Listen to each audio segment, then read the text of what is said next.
Olá! Voltamos com a nossa rotina de programas inéditos e é uma satisfação poder começar mais um ano ao seu lado, fazendo o que a gente mais gosta, que é informar. E hoje o assunto é educação. Em 2022 começa a ser implantado o novo ensino médio, uma reforma que visa aproximar a grade curricular das demandas do século XXI, diminuindo assim a evasão escolar. Em Mato Grosso, a educação pública já vai oferecer em 525 das 724 escolas estaduais o novo ensino médio, que vai ser implantado de forma gradual até 2024. Vamos conhecer agora as principais mudanças que esse novo sistema vai trazer na reportagem de Ana Maria Ferreira e José Juvencio.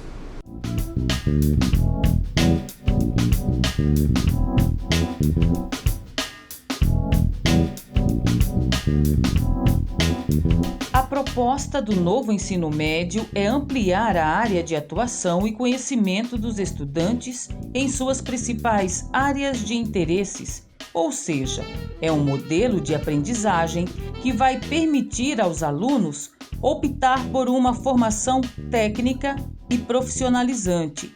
Ao concluir o curso, o aluno recebe, além do certificado do ensino médio regular, também o certificado do curso técnico ou profissionalizante que optou fazer.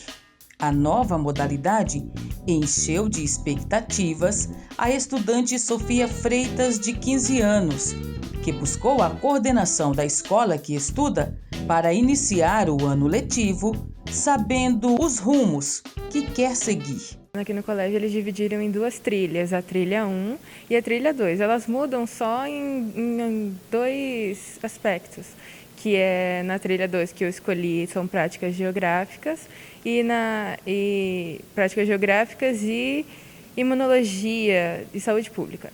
E aí na outra eu não lembro muito bem qual que é. Mas eram os cursos que eu queria fazer, que é a trilha 2, e são cursos muito bons, que eu quero fazer medicina, então a imunologia seria uma boa trilha para seguir. E práticas geográficas, eu adoro geografia. Hein? José Francisco Ourives é coordenador do ensino médio da escola que Sofia estuda. Ele conta que as expectativas da aluna são as mesmas do corpo docente da unidade de ensino e destaca as mudanças principais do novo ensino médio. Vamos entrar agora, vai ser a primeira turma do novo ensino médio, então as expectativas são muito boas.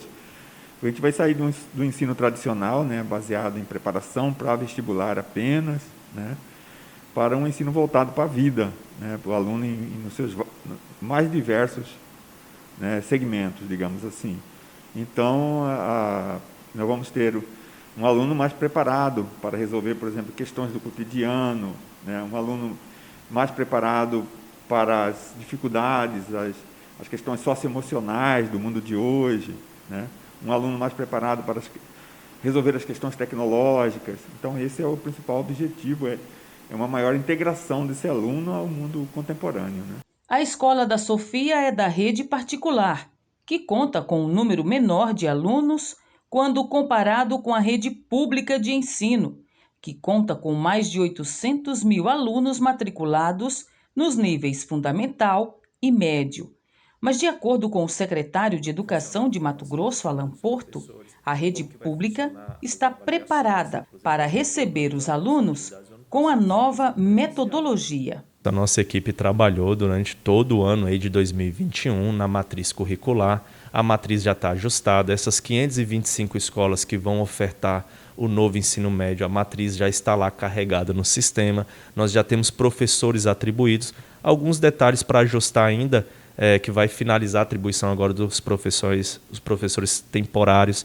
Então, a boa parte dos professores já foram atribuídos que são efetivos, Então, assim, a gente está preparado, as matrizes já estão dentro do sistema, os profissionais, os professores já foram atribuídos dentro dessa matriz curricular e dia 7 de fevereiro a gente inicia aí novo ensino médio. É claro que é uma coisa muito nova no Brasil, Todos os estados estão iniciando agora.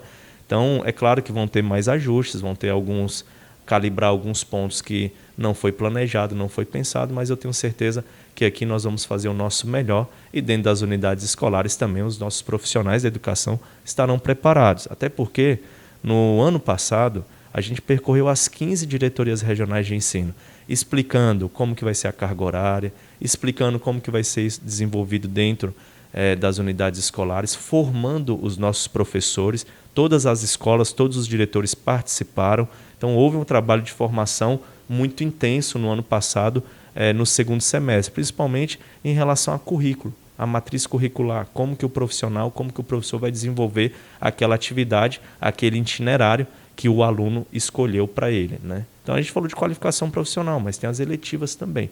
Então, assim, eu tenho certeza que a gente está no caminho certo e eu tenho certeza que o estado de Mato Grosso vai ser referência aí para o país no novo ensino médio. A gente vai a um breve intervalo comercial e volta já já, não saia daí.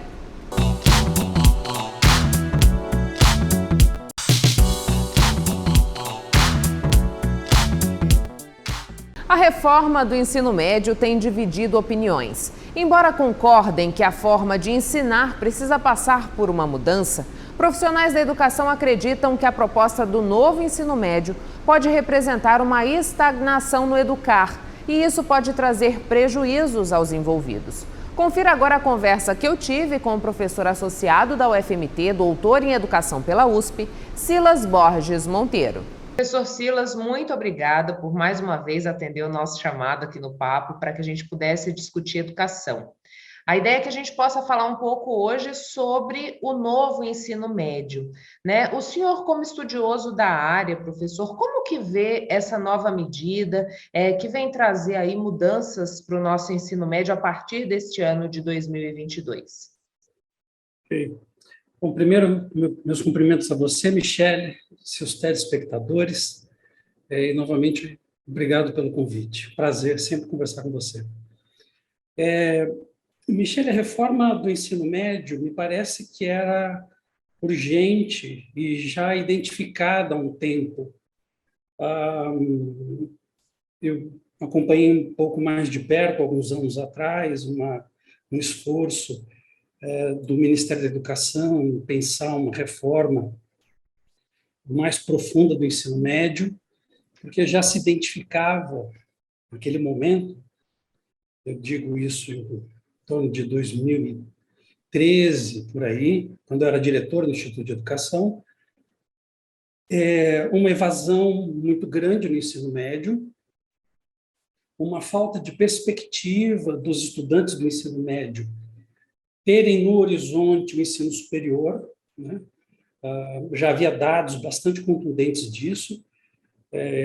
Em algumas pesquisas que eu desenvolvi com estudantes e professores nas escolas de educação básica, ficava muito evidente que a população jovem do ensino médio não tinha, na sua perspectiva, o ensino superior, o que, de alguma forma, também tirava do horizonte as possibilidades de aprimoramento profissional. Então, repensar o ensino médio era, de fato, uma urgência, né, no país. Então, nesse sentido, o esforço de se repensar o ensino médio parece algo bem-vindo. Mas, professor, ao mesmo tempo em que a gente pensa essa mudança no ensino médio para trazer mais para perto o que a gente tem de realidade nesse século XXI, que a proposta fala disso, né? De trazer mais para dentro da escola essa preparação para a vida, esse olhar para o mercado de trabalho, já tendo ali contato com um ensino profissionalizante, né? O senhor citou a questão da evasão.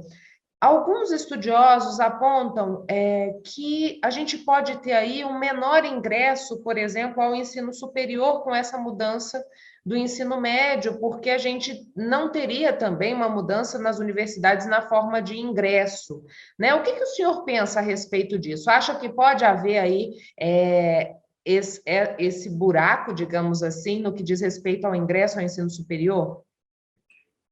Então, isso que você aponta, Michele, para mim, é um limite, né, dessa reformulação que foi feita, porque a educação, e quando a gente fala de educação formal ou educação escolar, vamos dizer assim, ela é um processo que, colocado de forma idealizada, tem o seu início vamos dizer assim, na creche quase, na educação básica toda e vai até a educação superior, o que conta aí mais ou menos 15, 16, 17 anos de escolaridade para que ela seja efetivada, completada, vamos dizer assim. E, nesse sentido, há uma lacuna de uma compreensão de que, primeiro, a educação superior começa no ensino fundamental e começa com a alfabetização, né, nos primeiros anos escolares. Né? Desse modo, não me parece que a proposta do ensino médio esteja aliada por exemplo, a educação de crianças pequenas, né, nos primeiros anos, muito menos com a educação superior. Então, é como se alguém chegasse, embora tenha elementos decorrentes das diretrizes, né, curriculares da educação básica de modo geral e também dos primeiros anos, né, nos anos finais do ensino fundamental, vamos dizer assim, né, os anos finais do ensino fundamental e os anos de ensino médio. Embora tenha sinalizações, esse processo educativo escolar não foi pensado sistemicamente. Então, como se o estudante chegasse nos anos finais do ensino fundamental sem ter passado pelos anos iniciais e como se, ao término do ensino médio, ele não tivesse no horizonte a sua qualificação profissional na educação superior. Então, ela é uma proposta fragmentada, que ela não dá continuidade, ela não olha para a formação escolar de forma longitudinal, né? Imaginando um brasileiro ou uma brasileira que entra nos primeiros anos e que se deseja que vá até os últimos anos da educação superior como uma profissão, né? Seja uma licenciatura, ou seja um bacharelado, ou seja educação tecnológica, né? Então, como não é pensado sistemicamente, eu acho que há uma lacuna muito grande nesse sentido, em relação à proposta que foi feita, né? Essa é uma lacuna.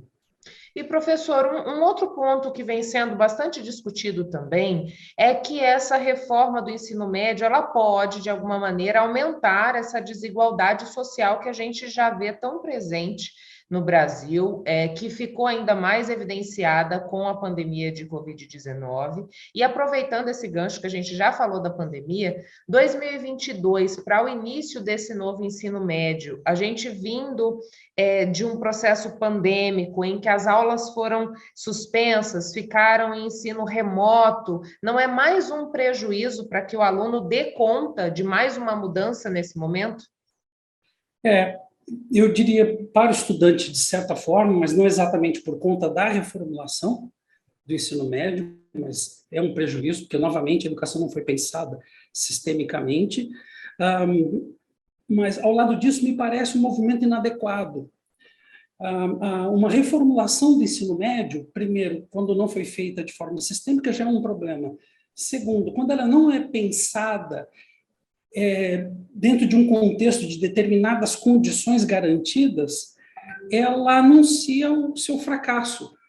Então, eu diria, ela não tem muita possibilidade de trazer efetivamente mudanças, porque ela vem num contexto como se não houvesse uma sinalização de algo que se deu antes, no nosso caso, no contexto da pandemia, e que simplesmente como os estudantes chegassem e não tivesse havido um lapso de formação, de trabalho, de aprendizado, de atenção escolar, né, como se isso não tivesse acontecido. Então, soa para mim também como uma questão muito forte, vamos dizer assim, de uma política de governo e não de Estado, né? Precisamos tocar essa reforma como se todos os problemas fossem apenas a reforma curricular, né? Porque é basicamente essa proposta uma reforma curricular. Então, eu acho que ela é fora de um tempo, né? Ela é descontextualizada, o que não consigo imaginar que haverá resultados, né? Positivos, né? Positivos, né? Uhum. Sim. Professor, diante desse pensar de uma forma que não é continuada, né, como o senhor colocou para a gente, não se pensa nessa educação ou nessa formação educacional como uma linha do tempo, e há essa desconexão, como o senhor bem colocou para a gente, quais são os prejuízos? A gente estava falando da evasão. A gente pode ter um aumento de desistência da escola em razão dessa mudança. A gente pode ver ali para frente que não deu certo e dar um passo para trás e retomar como era antes, mas o senhor também falou dessa necessidade de uma reformulação do ensino médio ou do ensino escolar como um todo. O que o senhor vê aí daqui para frente? Então, Michele, me parece que como parte do problema era a contenção da evasão escolar, não entendo que essa reformulação irá provocar isso, né? Ao mesmo tempo, pelo menos do ponto de vista do documento, né, que eu tive contato, o documento de referência que foi aprovado pela SEDUC agora há poucos meses, né? E no espírito da reformulação maior, né, do ensino médio, com os itinerários formativos, ou como cada estado dará um nome, que poderíamos talvez simplificar dizendo que é uma aproximação de uma questão de realidade mais contundente, inclusive sinalizando possibilidades de já iniciar com algumas atividades profissionais ou próximo disso. Há dois problemas aí. O primeiro, uma ênfase, me parece excessiva, no caso do Mato Grosso, as questões ligadas à agropecuária de modo geral. Não me parece que seja, o agronegócio não é exatamente, me parece, o maior campo de produção de vagas de trabalho, né? Tenho notícias, e podem ser contadas como imprecisão, né, porque não sou especialista, de fazendas que são tocadas basicamente com imensas colheitadeiras controladas remotamente e com a quantidade muito pequena de pessoas trabalhando, né? Se a gente tem no horizonte talvez um pequeno produtor, né, talvez algo pudesse ser assim, mas isso não significa que alguém, por exemplo, que estuda aqui em Cuiabá, tenha isso no horizonte, porque isso tem muito mais a ver com as regiões distribuídas no estado.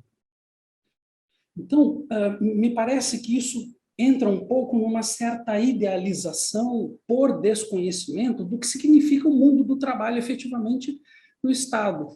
E a ênfase que é dada a essa dimensão, né, como parte da formação, para o agronegócio, de modo geral, inclusive com conteúdos bastante interessantes, né, pelo que vi, também me parece sem efeito.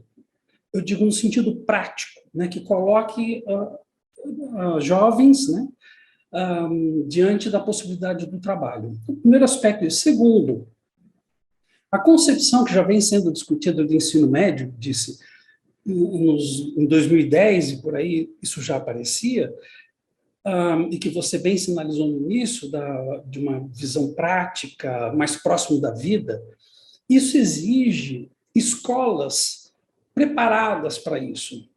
Então, determinados conteúdos que eu tive contato, olhando, né, pelo rol de conteúdos ligados à química ou às ciências biológicas e naturais de algum modo, ou até mesmo dentro dessa dimensão, né, dessa preocupação com o Mato Grosso, que é um estado fundamentalmente agropecuário, né, por certo não sei se terá efeito eles ficarem olhando determinados fenômenos físicos na tela de um computador.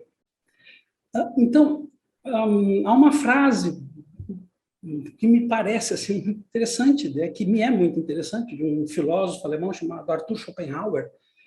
Ele disse: ninguém aprende moral lendo livros de moral, do mesmo modo como ninguém se torna poeta lendo poesia. Então, há uma dimensão prática que não se faz apenas dizendo para estudantes. É como se fosse ensinar, jogar futebol na lousa, numa sala de aula. Muito embora haja regras, e essas regras precisam ser conhecidas, mas elas vão ser testadas em efetividade. Então, se as escolas não tiverem condições, e a mim me parece, Michele, talvez um pouco distante e eu desconheça, que, com exceção de laboratório de informática, eu não sei se as escolas têm, por exemplo, um laboratório de química, eu não sei se, por exemplo, as escolas terão condições efetivas de visitar um campo experimental, inclusive na área de agropecuária, numa engenharia, como é ofertado para cursos de engenharia, por exemplo, né? Que eles tenham condições de ter acesso para essa dinâmica da constituição do bioma mato-grossense, olhando o vídeo do YouTube, né? Ou material impresso, né? Me parece que é tão também tolo quanto... Eu também vi crianças, quando eu era criança, nós fazíamos de um exercício escolar que era colocar um feijão no algodão, num copo, e ficar anotando diariamente. E, para minha surpresa, isso segue sendo feito até hoje, 50 anos depois, olhar isso num livro, ou mesmo num vídeo, né? Ou seja, a importância da dimensão prática deve ser acompanhada das condições para que ela seja feita. Senão, falarão sobre, inclusive o tema, a agropecuária, falarão sobre química, falarão sobre sociedade, falarão sobre natureza, mas isso não é acompanhado de uma contundência vivida, né? Eu penso, né, na minha área da filosofia, e inclusive por essa provocação do Schopenhauer, ética não se aprende explicando o que é ética. Ética se aprende pela vida na escola com situações muito concretas. E essas situações concretas precisam ser produzidas em condições controladas e discutidas, né? E eu não estou certo que isso consiga ser feito com acréscimo de 1 hora por dia, né? Das 4 às 5 horas, para que haja 1.000 horas anuais, né? Nos 200 dias letivos. Então, me parece uma proposta que tem até alguns aspectos interessantes, mas efetivamente ainda é algo, vamos dizer assim, talvez um pouco chulo, que eu vou dizer, mas livresco e não vivido, né? É algo lido e não efetivamente vivido, tendo contato, vendo a experiência se dar ali num laboratório, ou num determinado campo experimental, ou numa visita técnica, né? Não me parece que isso está previsto, porque também se exige investimento. Imagina, por exemplo, ter um laboratório de química, mesmo que seja pequeno, e ajustado às unidades escolares, em cada escola. São 500, quase 600 escolas, sem contar as escolas municipais, né? Então, exigiria muito investimento, e me parece ainda que é algo que vai ficar sendo dito, olha, hoje vamos falar sobre, e aula em lousa, ou mesmo que seja assistindo vídeo do YouTube. Isso me parece um contrassenso. E, professor, diante desse afunilamento, digamos assim, né, pela preferência de assuntos ou de áreas que os alunos vão poder fazer diante dessa reforma, e falando um pouquinho disso que o senhor acabou de expor para a gente, de ser mais falado do que vivenciado na prática, a gente pode esperar uma precarização do ensino em razão disso? Ou o senhor não acredita nessa possibilidade? Eu diria assim, não haverá avanço no sentido de um passo adiante. E quando a gente fala isso em educação, significa dar passo para trás. Porque ficar parado na educação é ficar para trás, né? A educação é um fenômeno social que exige decisões consistentes, a médio e longo prazo, e com revisão e acompanhamento sistemático e frequente, porque ela não anda sozinha, né? Não há um sistema que seja automatizado para que as coisas caminhem, né? A educação exige avaliação, planejamento, acompanhamento, revisão, reformulação. E nesse sentido, eu diria, ela não terá avanço, o que significa que ela ficará como uma reforma documental. As escolas que já começaram a ter um processo de formação para a compreensão das diretrizes vão ler, vão encontrar os conteúdos, vão pensar em alguns projetos, porque ali é previsto, um projeto aqui e ali do que é possível fazer com a direção, que às vezes envolve comerciantes numa cidade pedindo ajuda para isso ou para aquilo, que em alguns momentos integra a sociedade, mas em outros momentos humilha a educação, né? Humilha o profissional da educação, tem que precisar pedir dinheiro para os outros porque o Estado não provê, né? Quermesses, festas de arrecadação, porque não terá recursos, e, novamente, a sobrecarga ficará sobre diretores e diretoras, e professores e professoras vão encontrar os seus conteúdos e vão continuar fazendo o que podem, né?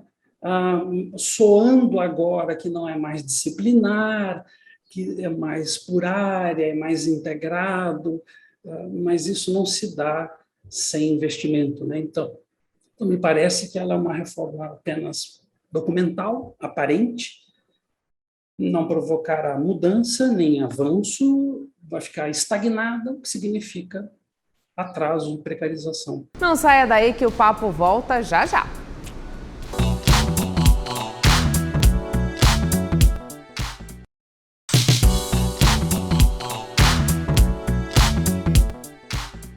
Período de retomada das aulas e as crianças e adolescentes precisam entrar novamente na rotina.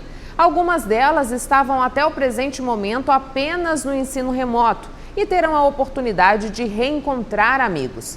Mas depois de férias e um distanciamento forçado pela pandemia, como pais podem ajudar para que essa readaptação seja menos impactante? É sobre isso que converso com a psicóloga clínica e escolar, Isadora Queiroz. Isadora, muito obrigada por aceitar o nosso convite para que a gente pudesse aqui passar para os pais ou os responsáveis algumas dicas de como auxiliar esses alunos que vão retomar as aulas e que estão fora de uma rotina, né? Você pode falar um pouquinho para a gente o que pode ser feito para auxiliar aí nessa readaptação? Sim, é muito comum a gente sair da nossa rotina, né? Durante as férias, ter outros tipos de horários, então antes de voltar às aulas, é muito importante a gente começar a inserir essa rotina, dormir mais cedo, acordar no horário que seria previsto para ir para a escola, a alimentação corresponder ao horário de alimentação, né, que a criança vai estar na escola. É muito importante começar a inserir esses comportamentos que vão acontecer durante todo o ano, já antes de começar as aulas, para que a gente não sinta tanto impacto, né, quando começar tudo de novo. Isadora, como que a gente vai negociando ou fazendo acordos para que a gente vá inserindo, né, esses fatores novamente na rotina, para que essa criança ou adolescente chegue ali na frente e já esteja assim, com menos dificuldade de se integrar a essa nova rotina, né? Eu trato direto com a criança e o adolescente isso, explico que faz parte de um processo, como que funciona? Sim, a maior interessada nisso tudo é a própria criança, né, o adolescente. Então, ele está consciente de que algumas coisas precisam mudar. Então, o diálogo, falar da importância desse processo, falar dos impactos, né, como vai ser legal começar isso um pouco antes. O diálogo é sempre importante em qualquer aspecto. Então, sempre a conversa vai favorecer com que isso aconteça de uma forma mais confortável.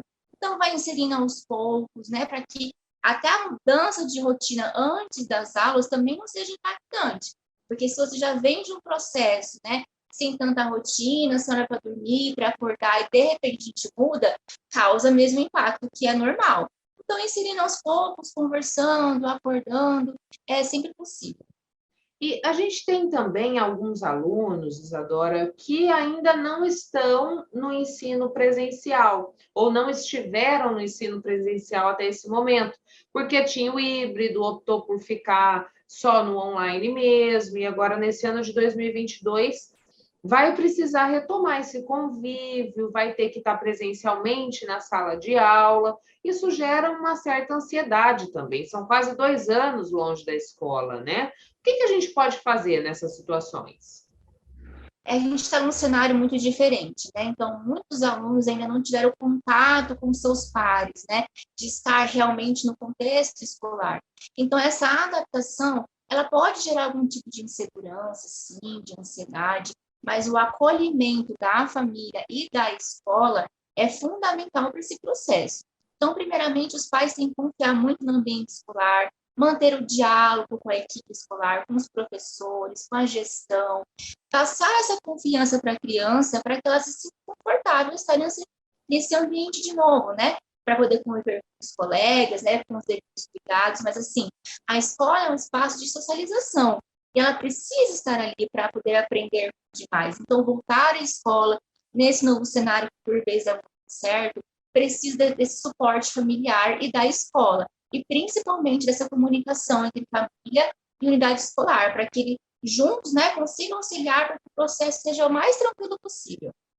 Existe uma dificuldade de socialização, uma vez que ficou durante um período afastado, se acostumou a estudar ali sozinho, né? Eu já ouvi relatos de alguns adolescentes que disseram que tiveram uma melhora, por exemplo, no desempenho escolar, fazendo o ensino online do que no presencial, que sentiram uma facilidade de concentração. Como lidar com isso, Isadora?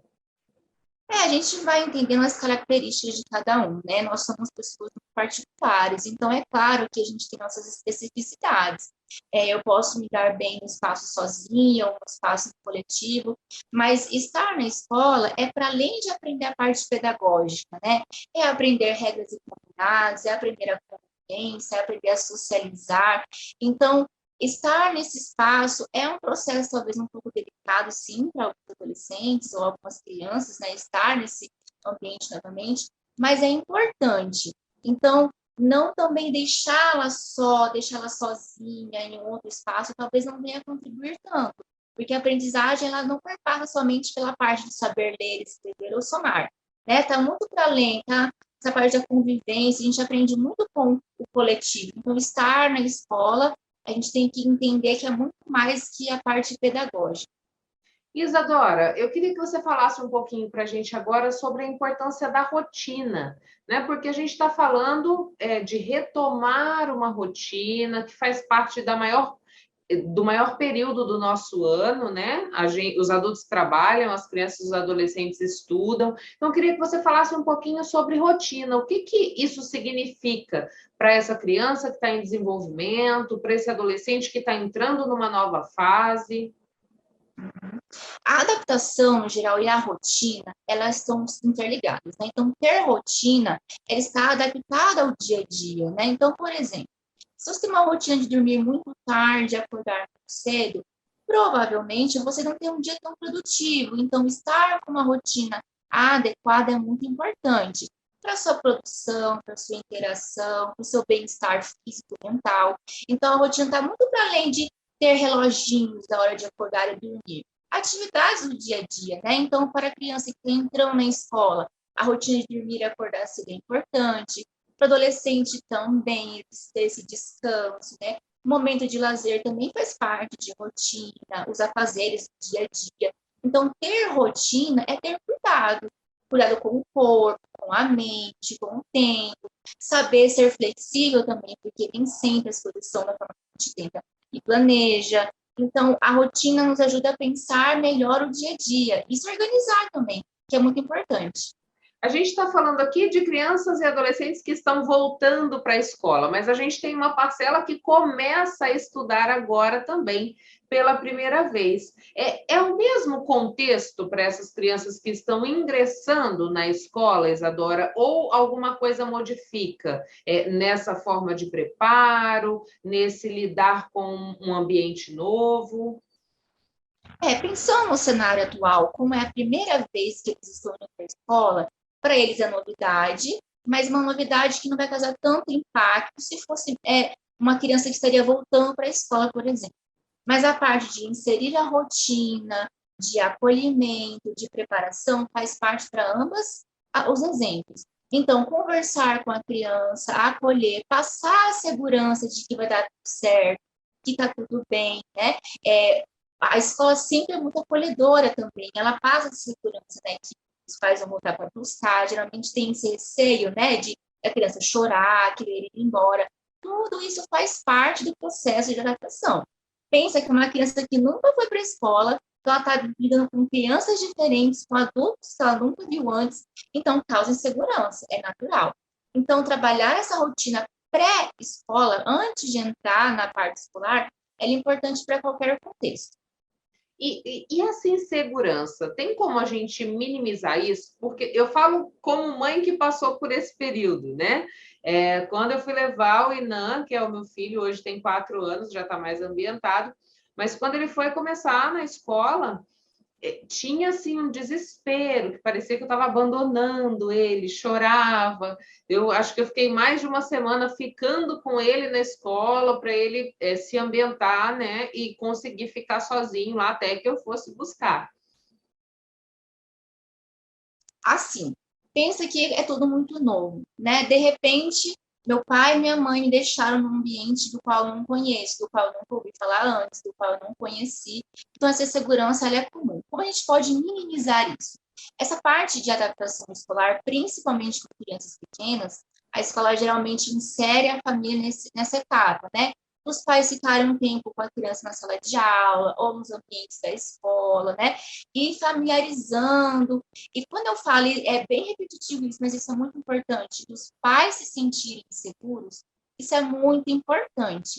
Porque se os adultos não passarem que essa segurança está presente para a criança, ela vai ver os pais com aquele olhar de desconfiança. Né? Então, se nem a minha mãe está acreditando nesse ambiente que vai dar tudo certo, imagina eu. Então, a gente tem que trabalhar de uma forma muito conjunta. É claro que nem sempre é fácil para a criança, há sim o sofrimento, mas assim, passa. A parte de acolhimento ela é muito importante para poder favorecer tudo isso, o diálogo, né? Por que você não para a escola? O que você faz lá? Criar o diálogo, ter o contato com o professor responsável, né? Olha, estou entregando, estou buscando, mostrar que está presente. Então, assim, a gente pode minimizar no contato. Né? Não tem como dizer que a gente vai evitar, porque cada criança é única. Tem crianças que dão tchau para os pais, e né, os pais ficam até assustados. Nossa, nem ligou, nem chorou, mas está tudo certo. Cada criança é única. Então, a gente vai observando como é o perfil de cada uma, como ela vai lidar com tudo aquilo. E sempre no diálogo, no cuidado, e perceber que tipo de sofrimento está causando para a criança, né? É a ponto dela realmente não conseguir ficar na escola? O que está acontecendo ali? É só adaptação mesmo? Às vezes a relação não está legal, então a gente dá esse feedback para a escola, né? Olha, já tem algum tempo que ela continua chorando, o que a gente pode fazer enquanto conjunto, né? Pais, escola, para melhorar isso. Então, o diálogo ele é fundamental para a gente minimizar essas inseguranças ou qualquer coisa que possa vir a acontecer. E a gente tem um tempo de adaptação que seja mais geral, digamos assim, né? Quanto tempo pode levar essa adaptação de quem está chegando pela primeira vez na escola ou de quem está retomando uma rotina de estudos? Uhum. Geralmente, os estudos trazem que demora de pelo menos de 1 mês a 2 meses, mas isso não é uma regra, né?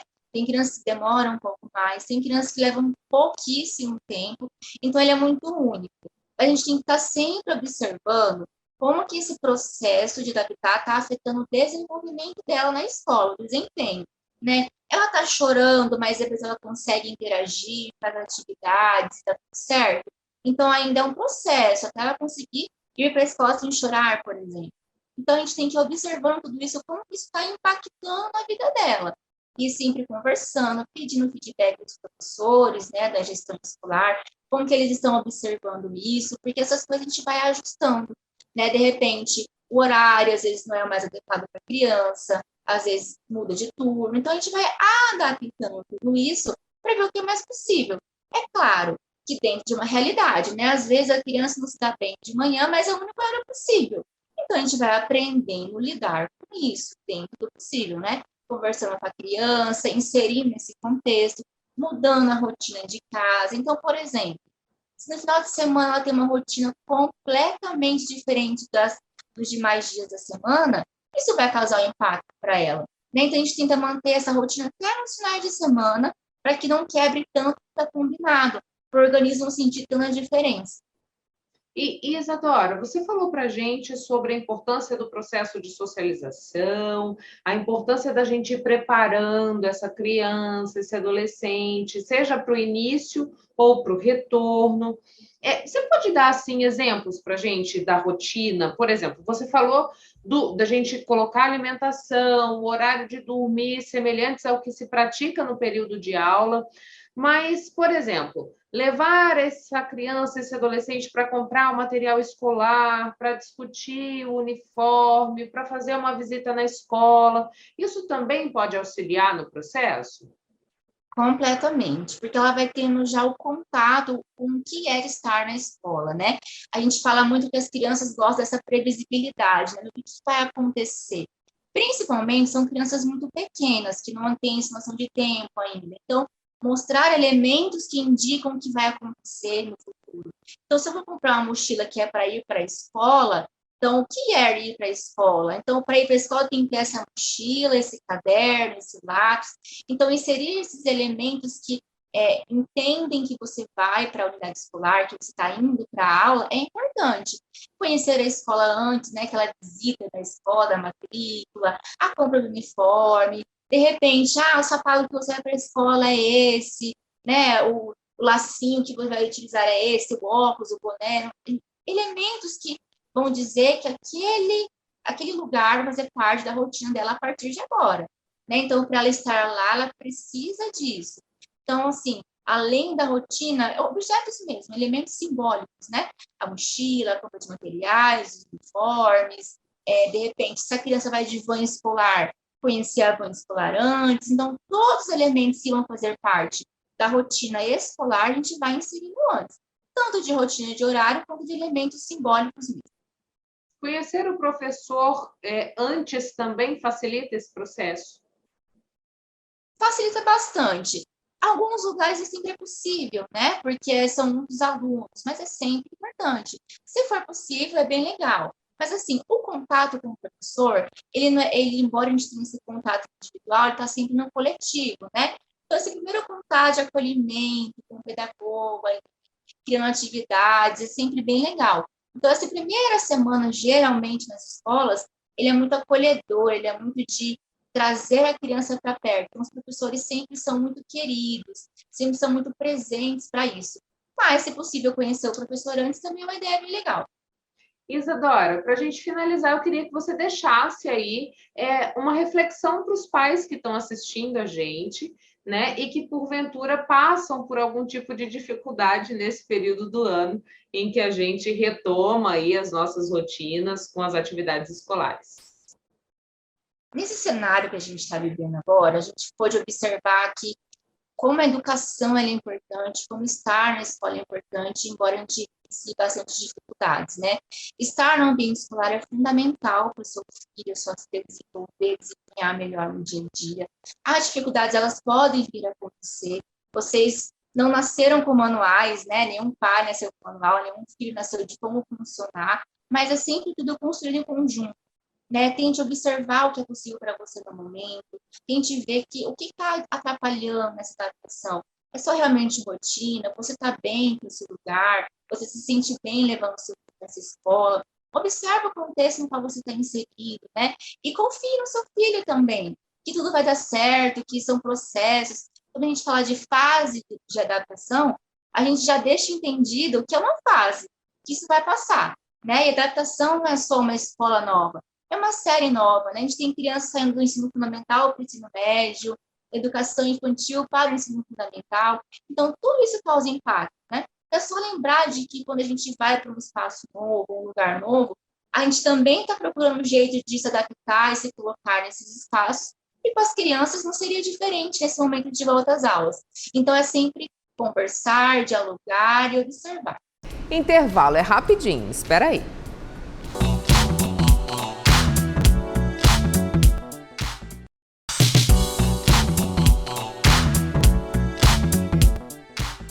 A A impressão de que Cuiabá é verão o ano inteiro faz manter sempre em alta a procura por academias. Esse cenário fica ainda mais intenso nos primeiros meses do ano. As viagens programadas para o litoral, exibir um corpo sarado nos passeios de final de semana, sempre despertam aquela atenção especial para as curvas.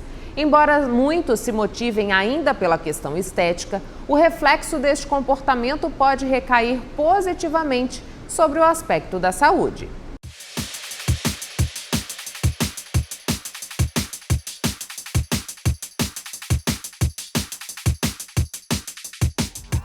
Um setor que sempre parece começar o ano em alta é o que promove hábitos saudáveis e uma rotina com atividade física, impulsionados pelas promessas que a maioria das pessoas costumam fazer nos primeiros dias de janeiro. As academias comemoram o aumento no número de procura. É o que aponta uma pesquisa realizada pela Associação Brasileira de Academias em Mato Grosso, cujos dados registram a procura mais acentuada, inclusive com saldo positivo na oferta de empregos em 30% e 60% em novas matrículas, segundo a ACAD. Além disso, o isolamento provocado pela pandemia também contribuiu para o aumento da procura, como explica a Marcela Schurman, gerente de uma academia em Cuiabá. Quando nós retornamos, que houve essa flexibilidade, todo mundo desesperado, né? A primeira coisa, vou voltar para a academia, e hoje a gente está com as portas abertas e graças a Deus está com o público bem, todo mundo está voltando. Pessoas como o empresário Elias, que no auge dos seus 50 anos não abre mão de uma boa rotina de treinos. Eu treino exatamente há 2 anos. O meu principal objetivo é manter a forma física. Tem uns que treinam para ganhar massa muscular, outros para emagrecer. Eu treino realmente para manter o meu corpo físico. Eu tenho um bom biotipo, né? Herdei da família, todo mundo é magro. Então eu mantenho mais esse treinamento para a forma física. Venho de segunda a sexta, de vez em quando eu venho no sábado e até no domingo. O Elias é um bom exemplo de disciplina. Quanto aos que prometem e não cumprem, o educador físico Herbert Castanhete tem dicas importantes para quem quer seguir firme na rotina de treinos. Essas promessas são normais, todo ano a gente vê isso. Todo ano a gente vê as mesmas promessas. Vou treinar, vou me alimentar bem e vou dormir bem, que são os 3 pilares para a gente ter um bom desempenho no treinamento. Primeiramente, a gente não pode assustar o aluno, né? Que a gente sabe que a musculação, principalmente, dói muito, entendeu? Então a gente procura não assustar o aluno, ser aquela coisa leve, conversar bastante com ele, deixar ele à vontade, entendeu? E procurar incentivar ele a sempre trazer alguém. Porque quando ele vem sozinho, é muito fácil dele desistir. Agora, se ele vem com um namorado, a mãe, irmão ou colega, fica mais fácil dele levar o treinamento.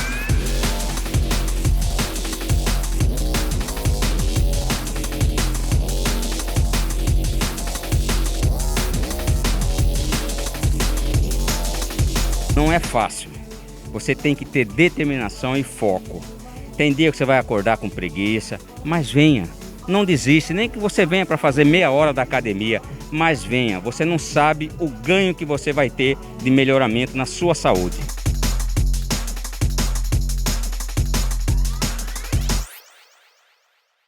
Viajar com cachorro é tudo de bom, mas nem sempre os bichinhos podem acompanhar os seus tutores nessas aventuras.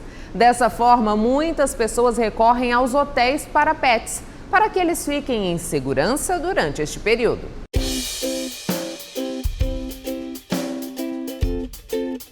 Quando tutores de animaizinhos precisam ficar longe de seus pets, seja por lazer ou por trabalho, é importante deixá-los seguros e confortáveis, preferencialmente sem mudanças bruscas na rotina dos bichinhos. E uma excelente opção são os hotéisinhos, a maioria adaptados para receber bem a meninada de patinhas. E foi pensando em proporcionar tranquilidade e conforto que a Eire Adriane resolveu transformar o antigo canil que pertencia à família há mais de 20 anos em um hotelzinho para pets. O lugar tem uma proposta interessante, que é deixar os animais em ambiente familiar, que eles se sintam amados e confortáveis, longe dos tutores. Vinha aqui e falava, não, eu vou deixar um dia. 2 dias. Aí eu falei, então vamos começar a fazer hotel. Porque o pessoal vinha aqui e adorava deixar o cachorro aqui. Aí o cachorro ficava andando aqui, desestressar, eles falam, né? Passar o final de semana para desestressar.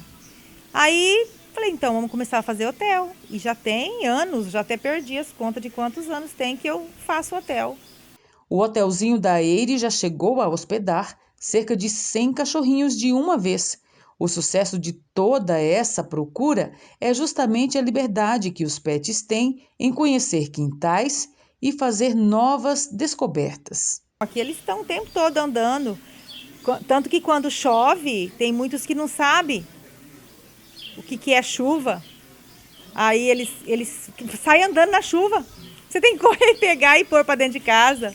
A proposta do hotelzinho da Eire em Várzea Grande é proporcionar uma espécie de colônia de férias para pets, sem muitas regras, mas com protocolos que precisam ser cumpridos, como a apresentação da carteirinha de vacinação em dias, bem como vermífugos e carrapaticidas. E ainda, o cãozinho precisa ser sociável, até porque no hotel mora essa senhorinha de 12 anos, Luna, da raça Shih Tzu, que foi esquecida no antigo canil quando tinha cerca de 2 anos, depois de apresentar paralisia nas patinhas traseiras. As diárias giram em torno dos R$ 45 e a ração e medicamentos são fornecidos pelo tutor.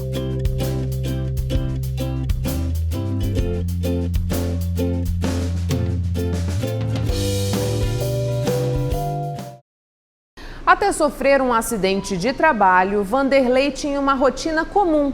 Mas em 2004, uma descarga elétrica resultou na amputação dos 2 braços dele. Hoje, Vanderlei reaprendeu a viver e é exemplo dentro do ciclismo. Com sua bike, ele já percorreu os principais pontos turísticos de Mato Grosso. Conheça agora essa linda história de superação.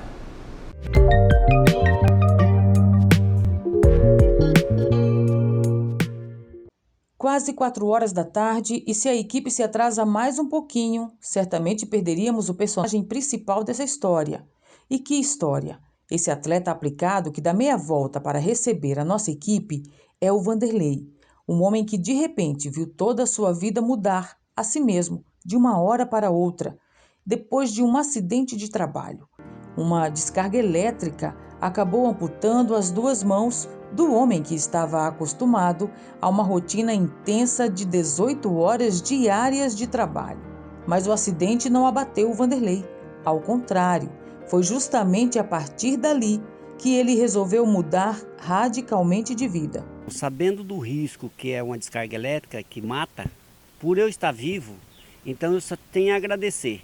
Uma coisa que eu coloquei na minha cabeça é que eu poderia reclamar de todas as coisas. Até hoje isso acontece, mas eu não poderia reclamar que eu não tinha as mãos. Então isso aí me facilitou demais o recomeço de pós-acidente, né?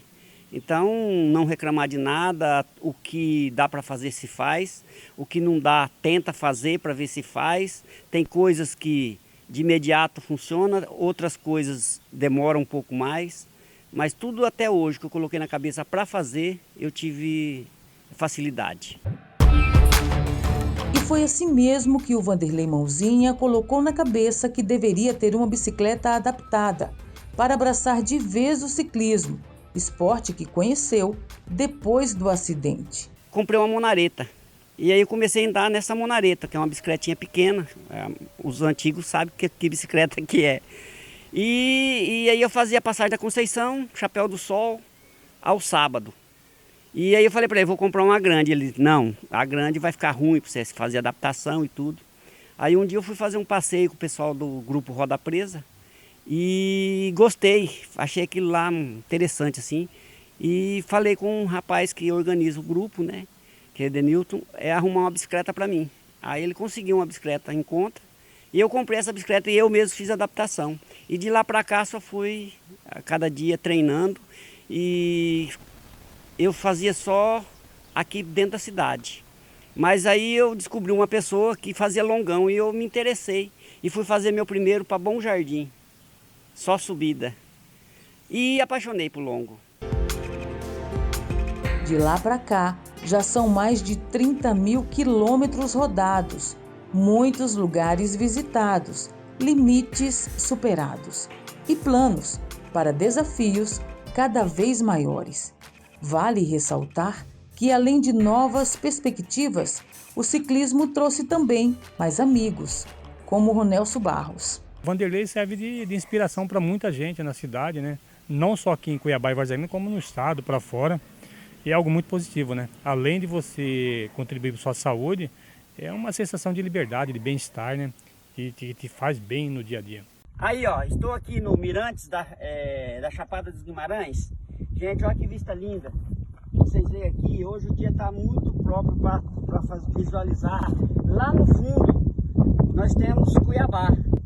E é uma vista tá muito bonito hoje. O tempo está agradável. E é isso aí, minha gente. Fui! E se você se interessou por esse esporte que muda vidas, o Vanderlei Mãozinha tem dicas preciosas para quem quer começar. Às quintas-feiras, aqui em Várzea Grande, tem a guarda municipal que vai protegendo. Sai ali da Praça Antiga Quidaban, hoje é Sarita Baracate. Tem o Quarto Bravo, que sai aqui de Várzea Grande, aqui próximo ao shopping. Então, quem quer iniciar, tem esses aí que pode começar a fazer o pedal de até 30 km. E depois entrar num grupo. Tem vários grupos de pedais que você começa a melhorar o seu desempenho. E aí você vê o que você quer. Se você quer fazer um giro mais rápido, se você quer só curtir, pedalar com a galera, aí vai com o tempo que vai decidir. Mas tem que começar aos poucos.